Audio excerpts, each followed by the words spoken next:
Welcome to All Right in Sin City, a podcast about writers and writing in the Windsor-Detroit region. Your podcasters today are Irene Moore Davis, author, educator, and local historian. Kim Conklin, Windsor-based writer and filmmaker. And me, Sarah Jarvis, former bookseller, publishing rep, and literary festival chair.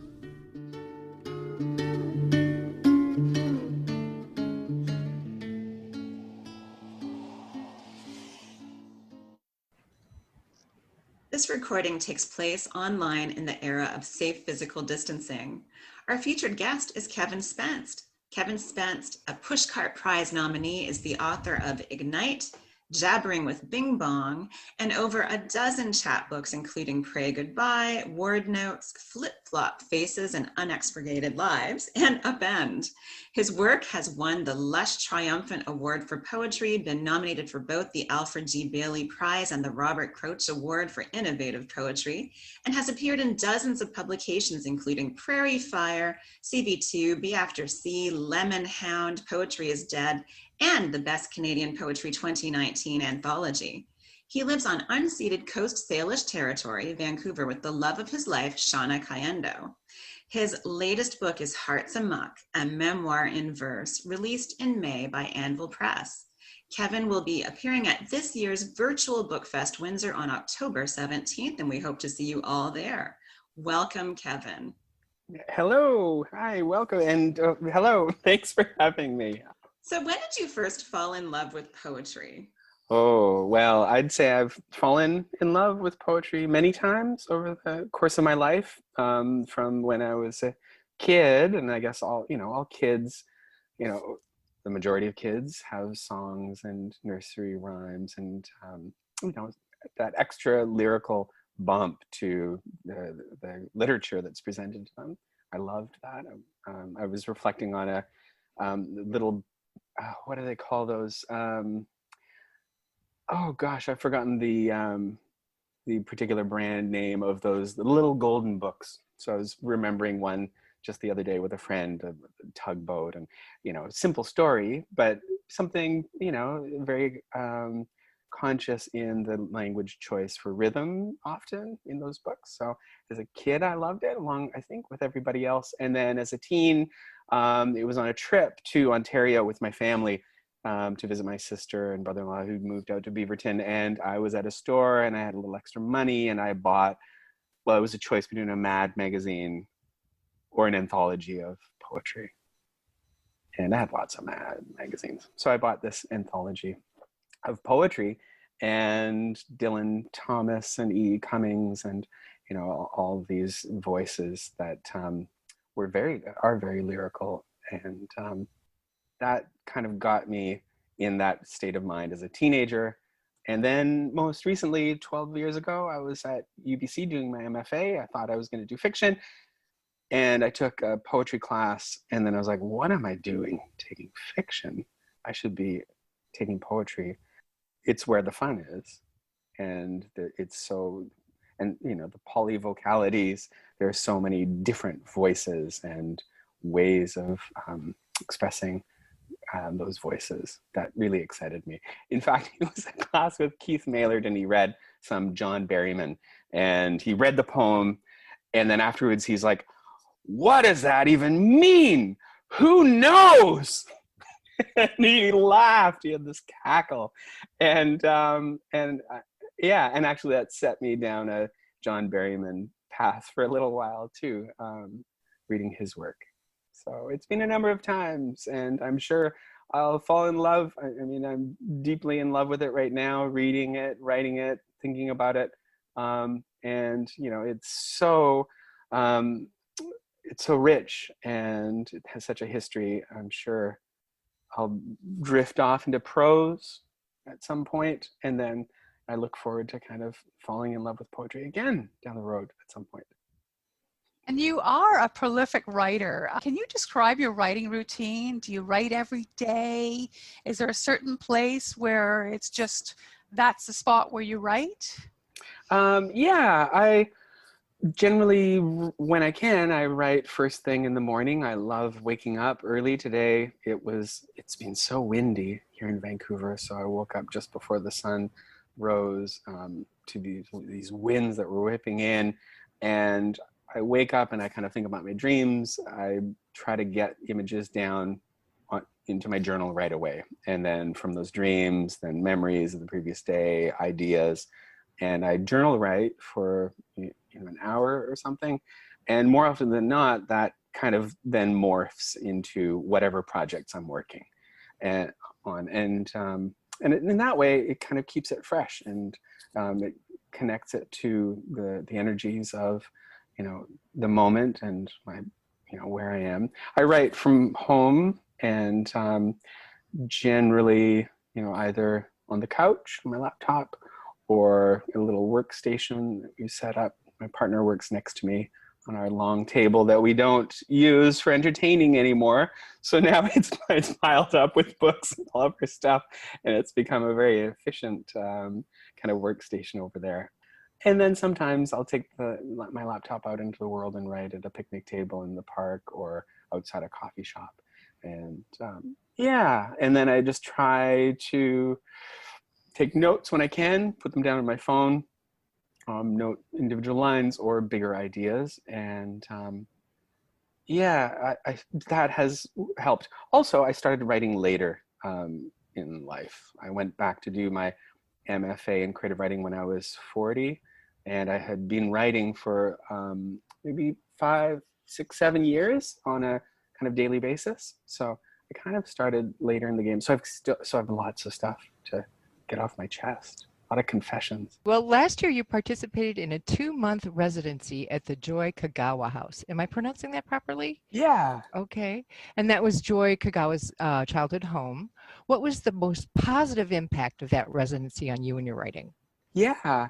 It was really exciting to be able to spend those 2 months in Marpole. That's kind of South Vancouver, right by Richmond, in a neighborhood where along with the Japanese Canadian community I suppose it goes back, early 20th century, and then other immigrant populations. My mom had actually lived there briefly, just down the street in I think it was late 30s at some point. Her family, they were refugees. Her parents were refugees from the Ukraine/Russia, and they'd come here after the Russian Revolution, and they were part of the Mennonite, kind of a Mennonite wave of migration to Canada. And there was a small Mennonite community a little ways east, and they were kind of on the outskirts of that area. And her father worked on Sea Island, not too far away. So it was amazing to be in a house that was in a neighborhood that had so much history. And I was able to not only think about the history of Mennonites in Canada, but that alongside Japanese Canadian histories, and then bike back home in the West End along the Arbutus Greenway, which is this lovely route that follows the old train that would take commuters from downtown to Marpole and back in. And so it was interesting to physically be in these places where this history took place and be able to imagine it in a very embodied way. It was wonderful. And Anne-Marie Metten, who is one of the organizers behind the Joy Kagawa House, lived around the street. So it was lovely to kind of see her from time to time, and then just have time to write, and not only have a room of my own, but a house to live in. And it was a very interesting experience. And it was multifaceted in lots of wonderful ways. I helped organize an event with writers and members of the writing community, and it was lovely to see so many faces and help facilitate lots of different communities coming together, which I would say was one of the highlights. What a different experience than what we're all living now. Yeah. Yes. So for years, you've co-hosted a radio program in Vancouver called Wax Poetic. You have interviewed a lot of fellow poets along the way. How did you get involved in that endeavor, and what have you learned from the experience? Yeah, thanks for asking. So I was working some years back with this fellow, Charles Boylan, and he had a political talk show on co-op radio, and he had run for the Marxist-Leninist Party of Canada several times over the course of his life, and he was a red diaper baby. That is, he came to Canada in the 50s. His father was a communist, and it's funny, just a little side story. Another coworker, Rosemary, and she was also from America originally. I'm going to try to do her accent. It's unique, but we were kind of feting Charles one afternoon, and we were talking about how greatly appreciated he was. And Rosemary said, when I first met you, I thought you were maybe a bit of a blowhard, but then I found out that you were, you know, a true red diaper baby, and you were kind of bounced on the knee of Paul Robespierre, and I knew you were the real thing. And he was he was amazing. Anyway, he had a show at work. I had talked to him about poetry, and he was like, oh yeah, poetry, but you know, the workers' movement, and we have to do very practical things. I'm like, yeah, but poetry. And so I convinced him to have a poetry-focused program on his show. And I invited some friends. Ellie Kralji Gardner read, and Rita Wong, she read. And I was also part of this. Pamela Bentley, who was one of the co-hosts at Wax Poetic at the time, who I knew through the poetry world, she heard me on the air on his show. And she was like, oh, Kevin's got an okay radio voice. And they were thinking of having another co-host at the time, her and R.C. Waslowski. And so, yeah, by chance, it all lined up, and she asked me to co-host, and it was very cool to be part of something that, well, again, allowed me to reach out to different people and ask them if they were interested in talking about poetry. And I learned so much from the get-go. And I learned so much from Pam Bentley and R.C. Waslowski from the beginning. That is kind of getting to the point. As you probably can guess by now, I meander all over the place, and I kind of stumble and wander. And it's fine if you're a writer and you have time to edit. But, you know, in person, it's like, oh, really? Are you going to get to the point? So with them, it was so instructive to see them cut to the chase and really get to the heart of the matter and ask those essential questions right away. I still learn so much from them. Well, RC, Pam is no longer a co-host, but with RC and Lucia Mesh, who I've also co-hosted with, it's wonderful. I feel like I'm at the adults table and I'm just listening. I get to listen in, and then occasionally I'll bring up a super nerdy poetry question. I'll be like, oh, I noticed this, you know, how this line scans and blah, blah, blah. But it's wonderful. It's amazing to read people's work on the page and then get to hear them read it. And then you compare and kind of contrast and think about voice. And, you know, there's the finding your voice type thing, which is a bit trite, but there's some truth to that, finding your voice, like your voice as it is out in the world. How is that replicated on the page? And it's fascinating to kind of consider the various strategies people have taken to kind of get it down on the page. So in fact, you do hear something, you do hear this quote unquote voice. Your voice in Hearts Amok, Memoir in Verse, is a collection of poems about love, your personal history of seeking and finding love, the history of love, and to some degree, traditions of love poetry. What led you to write this book? Yeah, so I do like packing a lot of things into small places, however I can swing it. And I've been writing love poems from, you know, when I was a teenager, love-lorn poems. And then while at UBC, falling in love with poetry again, I then started writing love poems again too. Actually, just maybe 3 years before going back to UBC, I wrote a love poem for my partner at the time, and it felt exciting to do that again. And then to see this tradition and take this tradition more seriously was also energizing. And my wife and I broke up just after I finished my MFA, which led to more poetry. What do you do? What do you do after you finish an MFA and a marriage ends, but you write poetry to work your way through it, and to consider how thought and emotion kind of work together through language. And then I started dating, and then I'm writing more poetry, and so that was 10 years ago. And so Hearts Amok kind of chronicles the end of the end of the marriage, and then dating in the time of social media platforms and dating online and thinking about that. And then also the history of the love sonnet, the love poem itself, and what it meant in the Middle Ages. And it's not a stretch the imagination to see that love poems have a pretty there's something a little sinister about them way back when, thinking about Cupid with his arrow that hits right in somebody's eyeball. That's kind of in Chaucer's The Knight's Tale. There's a character who's kind of been wounded.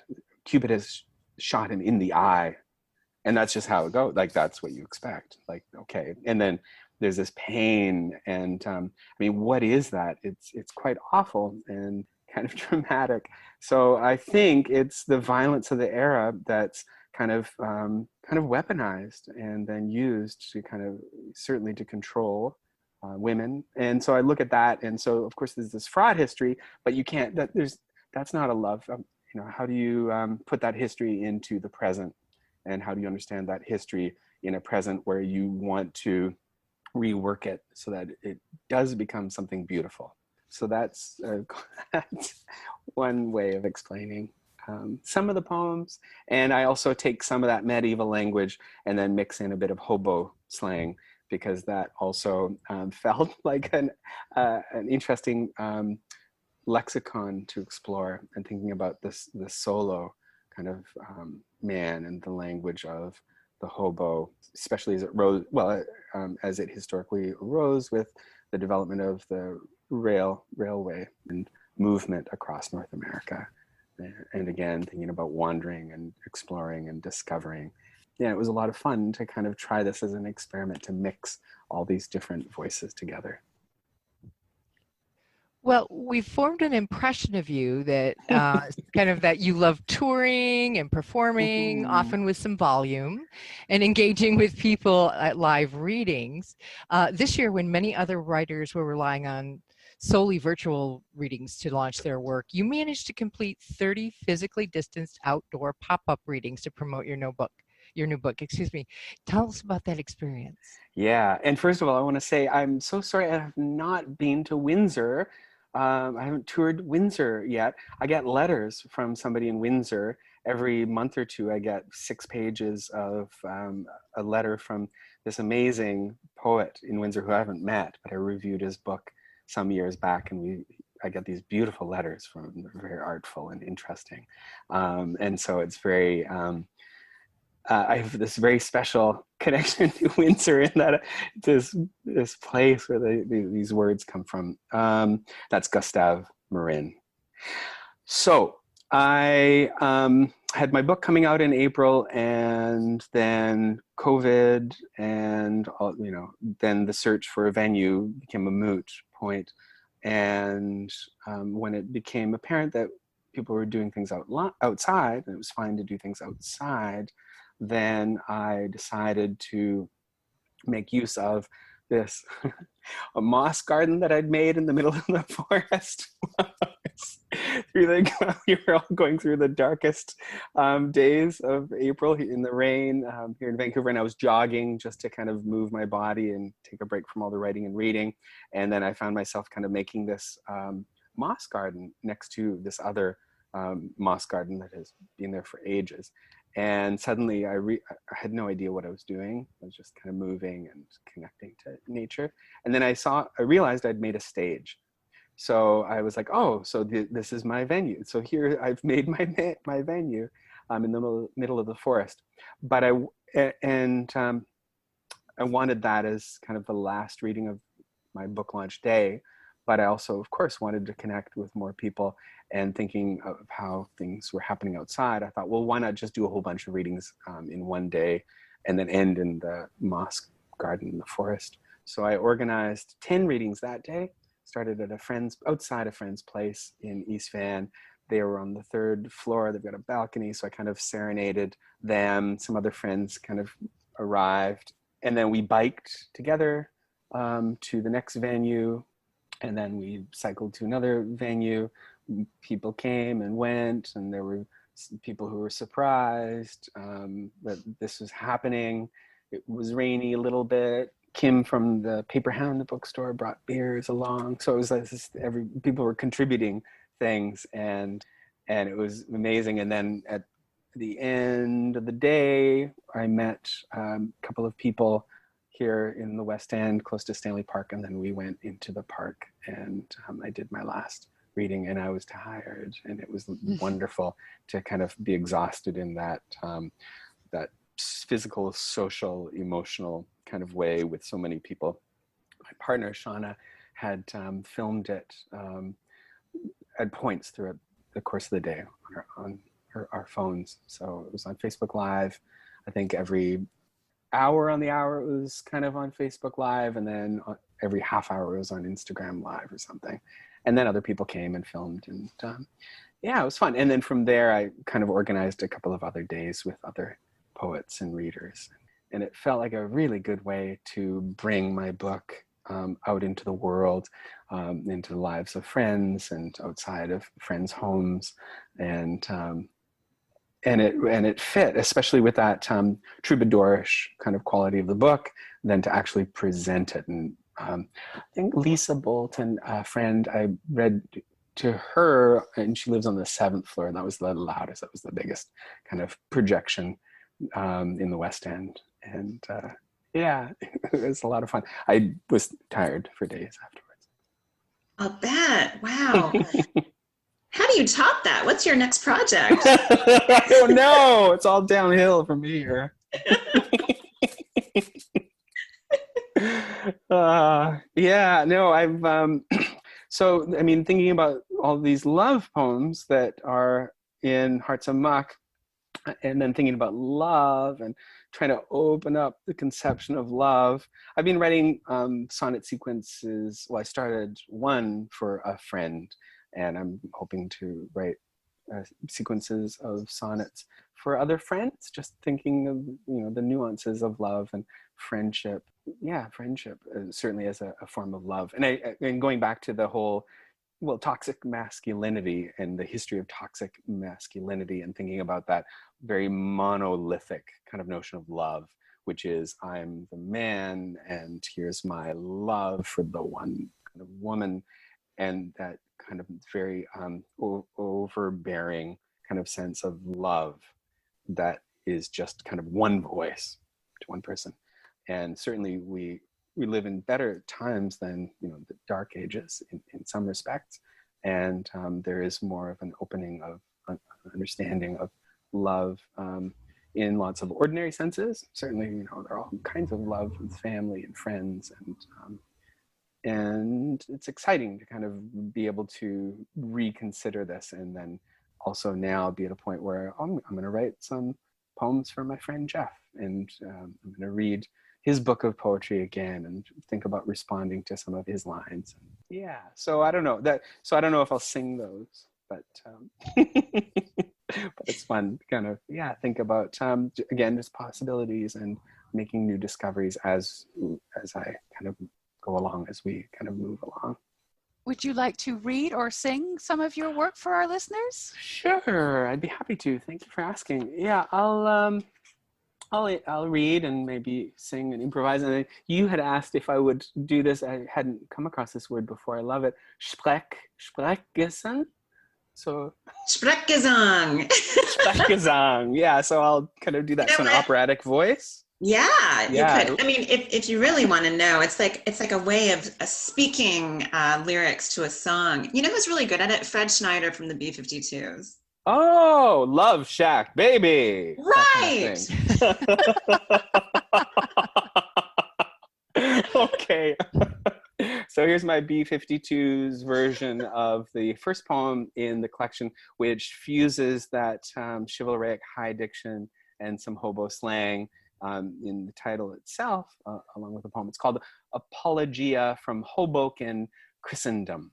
If my metaphors unmake her allegorical gusto, gambling mouth, glasses glinting high to the sun, sword-swung questions, somersault quests, tongue that probes teeth or truth, if she fails to stroll before you, glaze mescal-tinted subtleties, grow blueberries from abandoned moats, craft sites for queens and gunsels, transmogrify your hands to maps, mosey off of her own accord, you can blame my sing-song spatchcock, my bindle stick stock of words, my tin ear for heeding metallurgy of the dead. Blame my wingding displays of old flames, my possum water eyes, my cloudily enraptured brains, for I wandered lonely as a clod.